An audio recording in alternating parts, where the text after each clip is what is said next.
Well, good morning, everybody. All right. Well, welcome to our Sunday school. We're in Mark chapter 3 today. So if you got your Bibles, head over to Mark chapter 3. And we'll start with our question that we ask each week. What is God doing in you through His Word from the portion of Mark we've studied so far?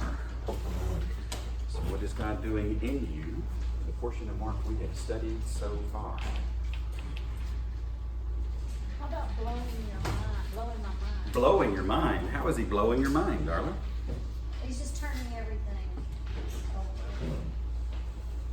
Mostly the laws that, well, I call them the checklists. Yep. I call them the laws. The checklist, yeah. But in this specific passage, well, in all of them really, the ones where he just goes in and just starts, like this morning I was reviewing the one that we just studied about the Sabbath. And in this one that's coming up, it talks about when he was grieved and angry, Yes. because of the hardness of their heart. Right. List keeping, list making makes your heart hard towards people. That's Can you say that again? list making and list keeping makes your heart hard towards people. That's what I'm. But it feels so good to make a list and to check it off and to... Doesn't make anybody else feel good. Yeah, it doesn't make anybody else feel good. It makes everybody else feel good. All right, and that's the lesson for today. We should stop and unpack that for about 3 hours. Thank you. That's a good observation. Anybody else? What is God doing in you through the portion of Mark we have studied so far?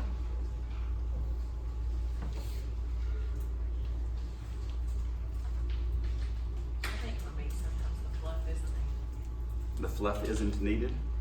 Because he's very. Yeah, Mark is a... very calm. Yeah, we don't stop around and... I don't get the feeling that Mark was the guy that hung around church afterward and just chatted about the events of the day. It was a pretty quick pace that he moved through, right?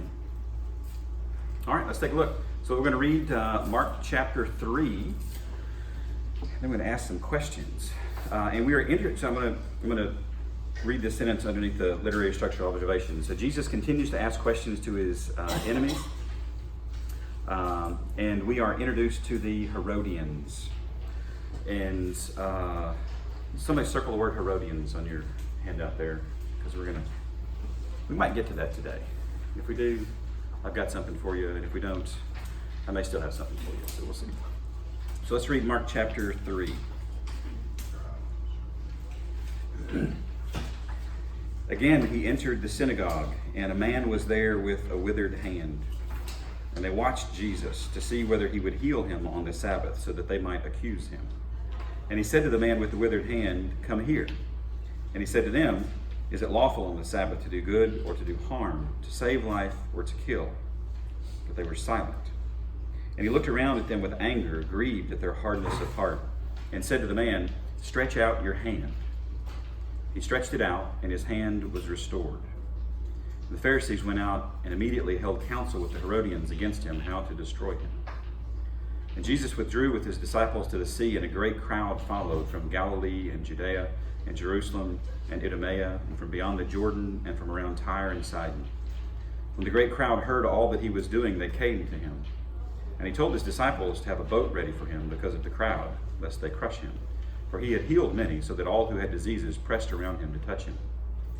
And whenever the unclean spirits saw him, they fell down before him and cried out, "You are the Son of God." And he strictly ordered them not to make him known. And he went up on the mountain and called to him those whom he desired, and they came to him. And he appointed 12, whom he also named apostles, so that they might be with him, and he might send them out to preach and have authority to cast out demons. He appointed the 12, Simon, to whom he gave the name Peter, James the son of Zebedee, and John the brother of James, to whom he gave the name Boanerges, that is, sons of thunder, Andrew and Philip and Bartholomew and Matthew and Thomas and James the son of Alphaeus and Thaddeus and Simon the Zealot and Judas Iscariot, who betrayed him. Then he went home, and the crowd gathered again, so that they could not even eat. And when his family heard it, they went out to seize him, for they were saying, "He is out of his mind." And the scribes who came down from Jerusalem were saying, "He is possessed by Beelzebul, and by the prince of demons he casts out the demons." And he called them to him and said to them in parables, "How can Satan cast out Satan? If a kingdom is divided against itself, that kingdom cannot stand. And if a house is divided against itself, that house will not be able to stand. And if Satan has risen up against himself and is divided, he cannot stand, but is coming to an end. But no one can enter a strong man's house and plunder his goods unless he first binds the strong man. Then indeed he may plunder his house. Truly I say to you, all sins will be forgiven the children of man, and whatever blasphemies they utter. But whoever blasphemes against the Holy Spirit never has forgiveness, but is guilty of an eternal sin. For they were saying, he has an unclean spirit. And his mother and his brothers came, and standing outside they sent and called to him. And a crowd was sitting around him, and they said to him, "Your mother and your brothers are outside seeking you." And he answered them, "Who are my mother and my brothers?" And looking about at those who sat around him, he said, "Here are my mother and my brothers. For whoever does the will of God, he is my brother and sister and mother."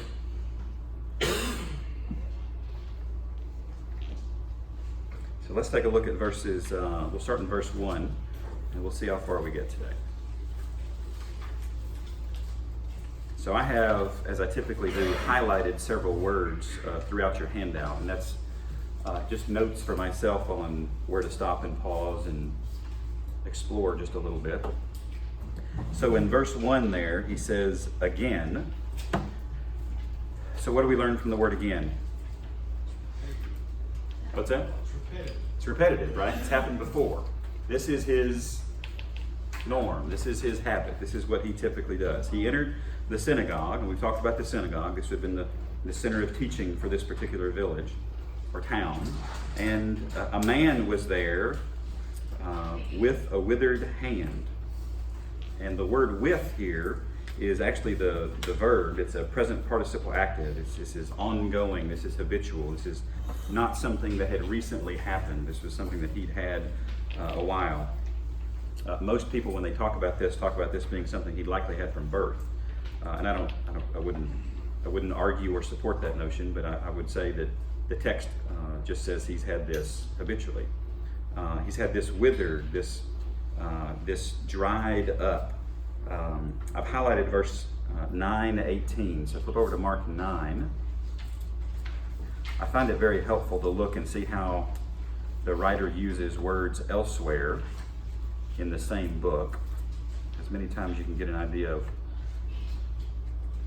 what else is going on and what the thought is in the writer's mind. So this is where Jesus heals the boy with an unclean spirit. In verse 17, somebody from the crowd answered him and said, "Teacher, I brought my son to you, for he has a spirit that makes him mute. And whenever it seizes him, it throws him down, and he foams and grinds his teeth and becomes rigid. So I asked your disciples to cast it out, and they were not able." And if you heard about somebody who something seized him, threw them down, foaming and grinding their teeth and becoming rigid, what would you say that they likely had? Had some kind of a seizure, right? Okay. Where is the word "withered" in that verse? In verse 18.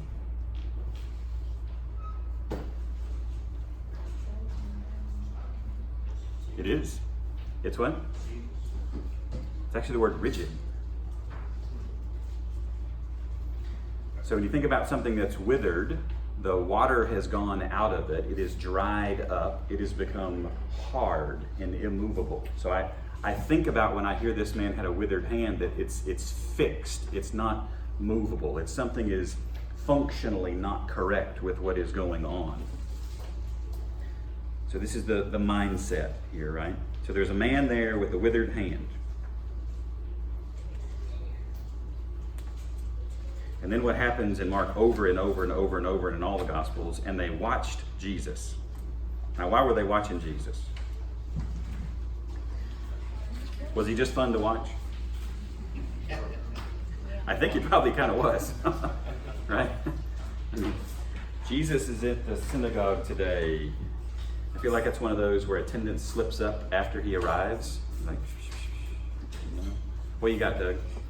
Why were they watching you? I contemplated this quite a bit. Good. All right. Thank you. So, Wait. Let me push back on something. You mean you're telling me you're allowed to think about the text of Sunday school that we're going to study before we get into Sunday school? That's allowed? I don't know. Yeah. Maybe. Allowed, encouraged, and is your weekly homework. Yes. Excellent. Well, Good. Thank you for I'm making trying that to point. make traditions in the sanctuary, in the temple. Do you think? So was this the temple? Well, it's synagogue. Right. So was this the temple? Well, no, not the temple. It's Excellent. synagogue. Great. Big difference there. Yes. So, would he have been allowed in there? I'm asking myself that question. And would this possibly be a setup? Because they knew that what Jesus was going to do, and it's an occasion for them to use this as an opportunity on their behalf. But I don't know. Somewhat kind of get that idea because what you just Did said- anybody ever try to set Jesus up?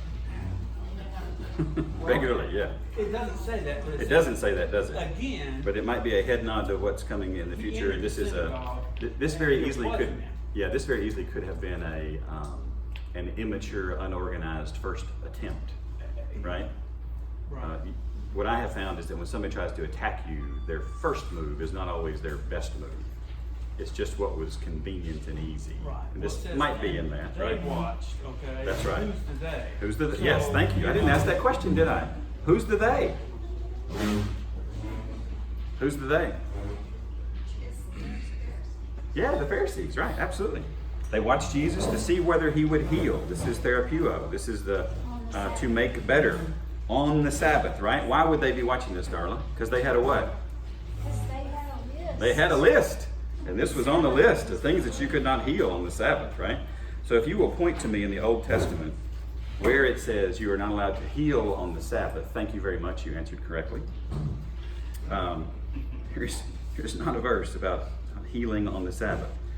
And I want to ask you a question. On the very back side of your handout, my last question is, did Jesus do any work on that Sabbath? And if you pay attention to the text, the answer is pretty clear.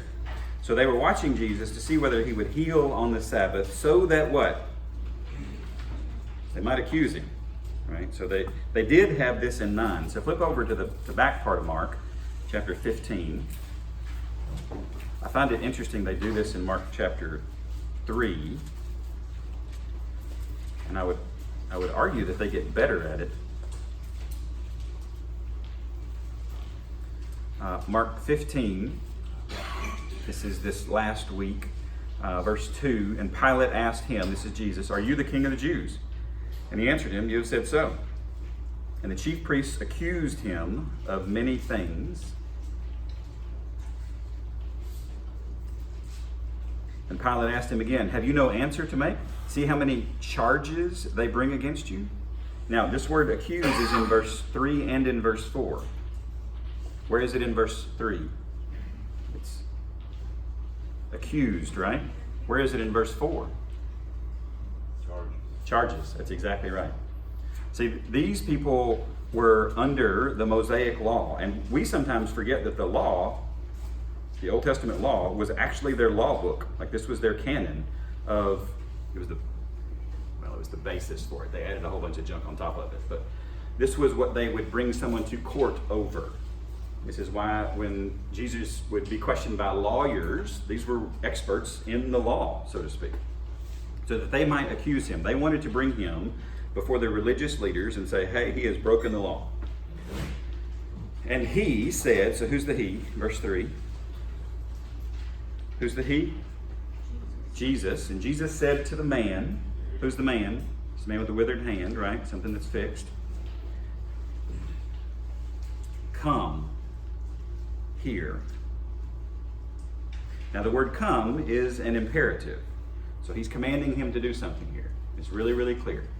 So we're going to live this out real quick. I just want everybody to see how this works. Josh, come here.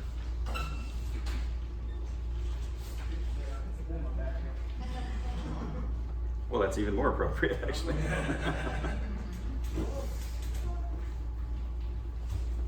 Now, what does the word here mean? I want you to look at your handout here real quick, okay? The first, it's actually two Greek words. It's eis and mesos. Eis means to or into, and mesos is the middle. So this is not one of those things, so let's make sure we make it biblical, right? So, come here. So this is not one of those things where Jesus is doing something in secret. Because he does this a lot in the New Testament, where he does something privately and he tells somebody, don't go tell anything. He called the man with the withered hand into the middle.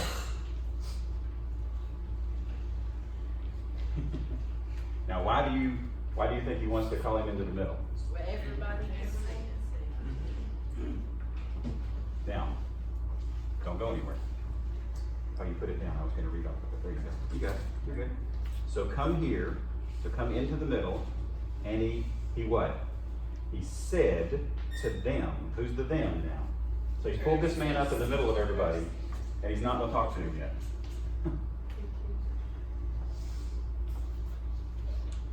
Is it lawful on the Sabbath to do good or to do harm?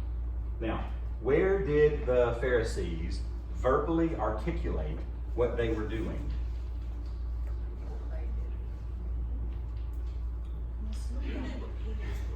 You knew what they were thinking, right? So don't miss these little bitty, like, wait, what? How do you know that? How do you know that? Because he's God. That's how he knew it. All right. Don't go anywhere. I'm making you nervous, aren't I? And he said, is it lawful? So this, you can look up 2:24:10:2 and 12:14 later. Is it lawful on the Sabbath to do good? I love these old school definitions of these words. The word for good means a well-doer, right? Or to do harm. This is a bad doer. Like, I feel like Strong here was, he had like a 4-year-old walked into his office when he was writing out these particular definitions, right? It's a well-doer or a bad doer. So what are you going to do? Right? So let me ask you this question. Does it matter what day of the week it is, whether it should drive us, whether we are well-doers or bad-doers? No, absolutely not, right? Absolutely not. So is it lawful on the Sabbath to do good or to do harm? To save life, sozo, this is the basis for our soteriology. This is the root word for salvation, right? Oh, look, I have a page turner. I'm going to come out in the audience more. This is fantastic. To save life or to kill. It poses this question to everybody around. What's the answer? Crickets. Crickets, I say. Because remember, there were over and over and over and over and over again, they would try to trick Jesus with their questions. Try to get him into a corner and say, there's no way to answer this question. And what would he typically do? Ask him a question. This is the Jewish art of rabbinical questioning, right? You answer a question with a question. So they answered nothing, but they were silent. Now, why were they silent? The text doesn't tell us this, but why do you think they were silent? I'd be a little shocked. To give an answer would mess up their ability to make a case against it. That's right. They have a real problem if they answer. Now, I want you to contrast that. Let's flip over to Mark 14:61. Mark 14:61, because we have in that Mark chapter 14 somebody else who was asked a question and didn't give an answer. So I don't want to make the case that not answering every single question is immoral. Okay? I don't want to make that case. So what's Mark 14:61? Who's got it? You got it? Who even in the ESV? Oh, I'm sorry. We should have backed up. We heard him say, verse 58, I will destroy this temple, it's made with hands. Yet even about this testimony they didn't agree. The high priest stands up in the midst and asks Jesus, have you no answer to make? What did these men testify against you? Verse 61, but he remained silent and made no answer. Right? He was quiet on this. But he wasn't quiet about the next question. What's the next one? Are you the Christ, the Son of the Blessed? And Jesus said, they go, I am. I am. Totally changes everything. So back to John. We're not in John. You'd think I'd know that at this point, right? Back to Mark, chapter 3, verse 5. And he looked around. Who's the he? Jesus looks around at them. Who's the them? With anger. Now the Greek word here is orge. And this is violent passion. This is the idea that there's a great amount of anger that is building up. And the next word is just sad, right? Grieved. He is sorrowful at the hardness, at the porosis. This may sound familiar to some of you with, like me, with skin conditions at times where things harden over and get callous. The hardness, the callousness of their what? Their hearts. This shows Jesus' true heart. Thank you. Come on. Which is the best part. Thank you. It's like you guys have all missed it. Yes. You have no concept of But what does he say it's that? really about. He didn't use those words, right? He's just grieved. So he says to who? The man. Says to the man. Here you go. You ready? I love this. So which hand are you going to have as your bad hand? Okay. Here's what Jesus says to him. Stretch out your hand. Now wait, before you do it, did Jesus tell him which one? No. Okay. Have you ever had something that you thought made you embarrassed? Something that you thought made you different?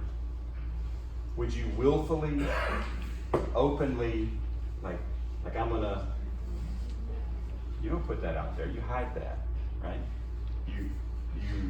You hold that back. You stand so that that can't be seen. You position yourself so that you're not the center of, but Jesus has brought him out here in the middle of everything, and he says, stretch out your hand. What does the text say? And it was what? It was restored. It was restored. So let me ask you a question. What work did Jesus do? Spoke. Careful. There you go. Come on. I was going to say, don't say no work. Don't say no work. If you say no work, then you are saying that what God did in Genesis chapter 1, way back when, was not work.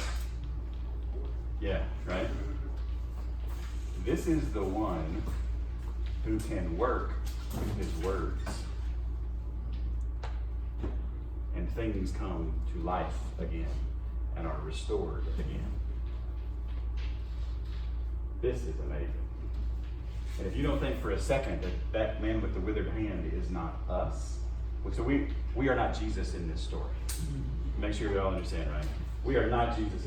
We are the man with the withered hand with the problem who cannot solve it on his own, who is in need of a Savior, who is in need of the one who can speak and do miracles and amaze and save. So thank you, sir. You're fixed, man. Oh, thank you.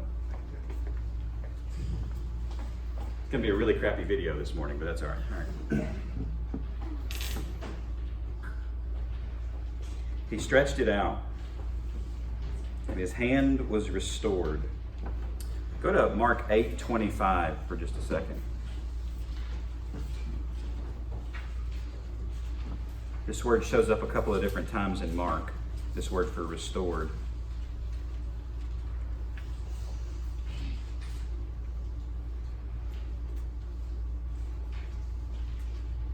What's Mark 8:25? He heals a blind man, right? At Bethsaida. He says he took the blind man by the hand, led him out of the village. When he'd spit on his eyes, like, this is not a model for us. Just, right? There's a lot of things Jesus does. We should do exactly the same thing. Daniel, don't spit on people's eyes, okay? It's like not a good way to just do life.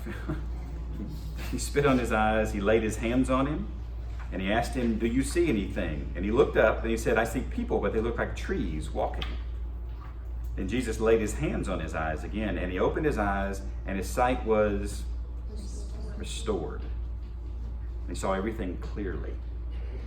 Was restored like they had it before? Like restored? No, actually. Great question. We think of the English word restored as in there was some functionality before. Because I think of the withered hand as a stroke, just because that's Yes. not around. Yes. Like, here, we actually don't even think the guy had like eyeballs. Like there was a real problem. But he saw clearly. What I want to point out is the clarity in 8:25. So what was his vision right there? Clear, right? If you went to the doctor and they said you don't need glasses, what is your vision? 20/20. Whatever it is, it's clear. When Jesus restores, how fully is it restored? Fully restored. So I'm going to take that definition of restored and back it into Mark 3. When he restored his hand, he has two good functioning hands at this point. And that's not the last time that Mark uses this word. Turn your page one more time. Mark 9:12.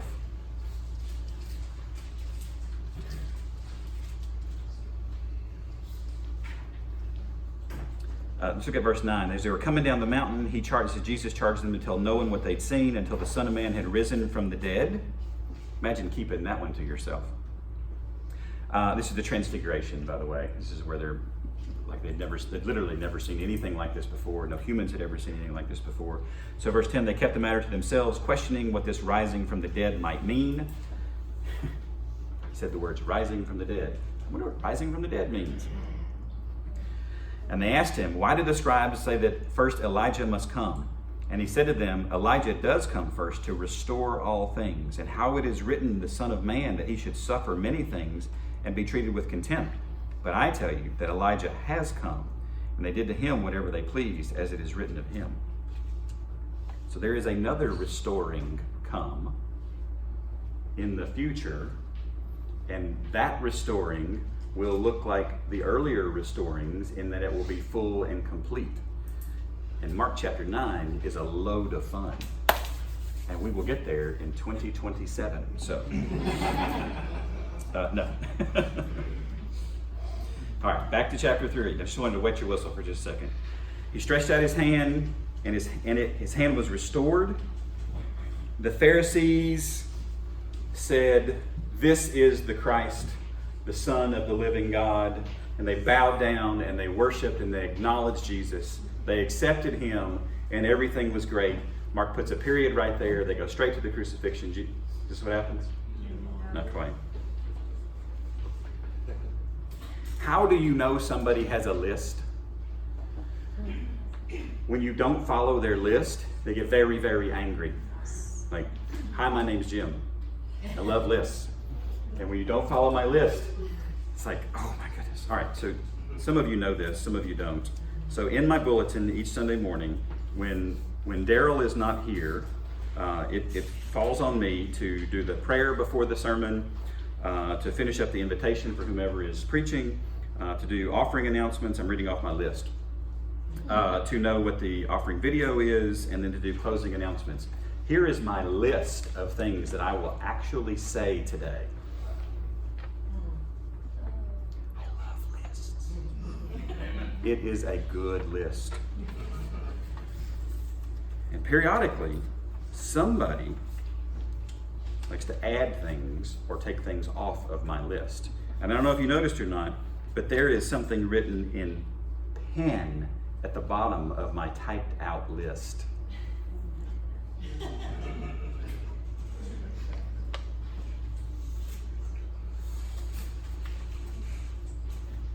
So what did the Pharisees do? They went out and immediately, Jesus isn't the only one in Mark who does things immediately, and immediately held counsel, the imperfect tense there, they held counsel. And they do this again at the end of the book in verse 15, in chapter 15, verse 1, with the Herodians, which is a weird word, right? The Herodians. And you're like, who do you think that kind of feels like it might have something to do with? Herod, yeah. They held counsel with the Herodians against him. Against who? Against Jesus. Mark loves the Greek word autos. And he just really I don't know if he detests, but the Holy Spirit led him not to use a lot of nouns, a lot of pronouns in Mark. So I have to, this is how I read Mark. It's like, okay, who is the he? Who is the him? Who is the you? Who is the they? They held counsel with the Herodians against Jesus, how to destroy him. All right, so I want to make sure we get something. So, where's my subjunctive? It's not up there. Someone marked it off. Where did my subjunctive go? This is awful. Was proofreading not on your list? It was not on my list. Put that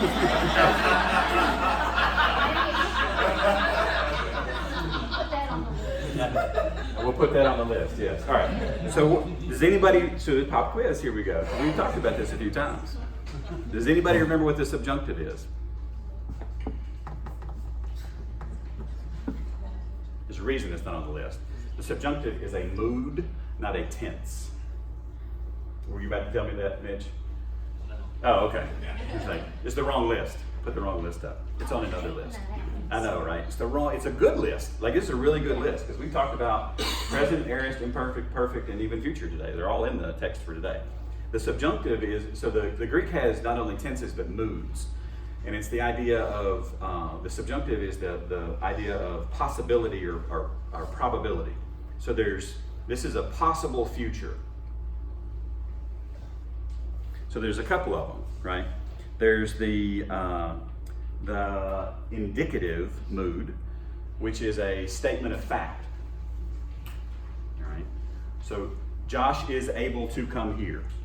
That is a statement of fact. All right. I think Josh is not able to do a cartwheel to come here. That'd be correct, all right? So that's subjunctive. I'd sure like to see that. Yeah. Here's the optative. The optative is like remote possibility. I am really feeling confident that Josh couldn't do a back handstand here to come here, right? Like to leave the ground totally. Was there ever a point in your life where you could do a back handstand? I was gonna say, I'm asking the wrong. Could you do one now? I'm not going to ask you to do one here in class, sorry. I probably could. I would just feel it for days. Yeah. So that's subjunctive, right? It's possible. So let me ask you. When they took counsel with Herodians against him to destroy him, they thought it was possible.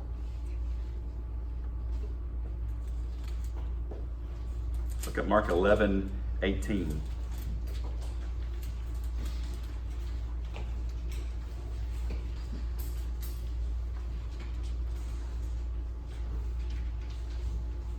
Mark 11:18 expands a little bit of the reasoning why that these religious leaders wanted to destroy Jesus. And actually, Mark uses the exact same word for destroy. I've never pronounced it correctly once, so it's the APOLLUMI word. So the verse 18, the chief priests and the scribes heard it, and this is where Jesus corrects them for the issues they had in the temple. They heard it, were seeking a way to destroy him, that's the word, for they feared him because all the crowd was astonished at his teaching. So if the crowd was astonished at his teaching, who is the crowd going to follow? Who is the crowd not going to follow? Right. This is the root of their issue, is that they wanted to be in charge and not Jesus. So there's my question for you on the kind of the top third of page 75 of your handout there. Did Jesus do any work on the Sabbath?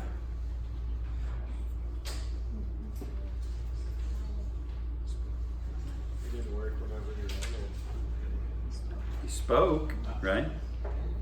Did he violate any Old Testament law with the work that he did? Let's get a good hearty answer to this one. Did he violate any Old Testament law with the work that he did? No, absolutely not. Excellent. All right, so can you pass out the stacks that we talked about earlier? Awesome, thank you.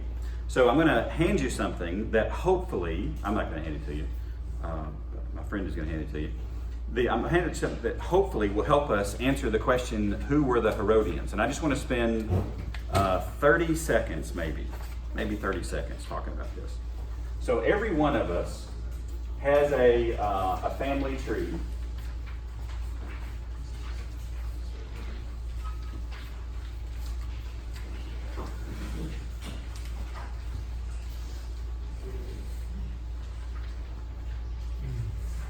Thank you. There we go. And hopefully yours does not have arrows. Was not in Alabama, did it? Did every table get a stack? Yeah. Well, not these two. Oh, not the tables that don't have people, right? Excellent. All right, good. So just 30 seconds on Herod and his family. So there's Herod the Great, and this is the guy this is the Herod in the Bible that we talk about at Christmas, that tried to kill baby Jesus, right? Well, Herod the Great had at least four, we know of four, but at least four different wives. That's just makes sure we're honest. That's sin, right? Excellent, good. I'm glad you know this, Luke. So the people in red are his wives. Now this is not Cleopatra of Egypt, by the way. It's like this is one of the reasons I like this particular graphic. So with each one of his wives, he had several different children. So King Herod Agrippa was one of his kids. Herod Antipas, Archelaus, Herod Philip, and then Philip the Tetrarch. And 1, 2, 3 of his sons married Herodias. Yes, your faces are doing exactly what I wanted them to do. And had different children with Herodias, who then some of those children married the great uncle. Yes, ooh, should be your response here. Now, the family tree, like Wikipedia has a version that is incredibly difficult to follow. But Herod's family tree is a wreck, an absolute wreck. So when we see people called Herodians, these were people who were politically aligned with this and wanted this kingdom to continue. So when somebody shows up and he's called the King of the Jews, this gets very angry. And all of this mess, from literally top to bottom, the power there is brought to bear against Christianity. And guess who loses? Exhibit A for losers. But Herod's family tree is, I think, one of the greatest examples that you can't ruin God's plan. Not even with a really messed up family.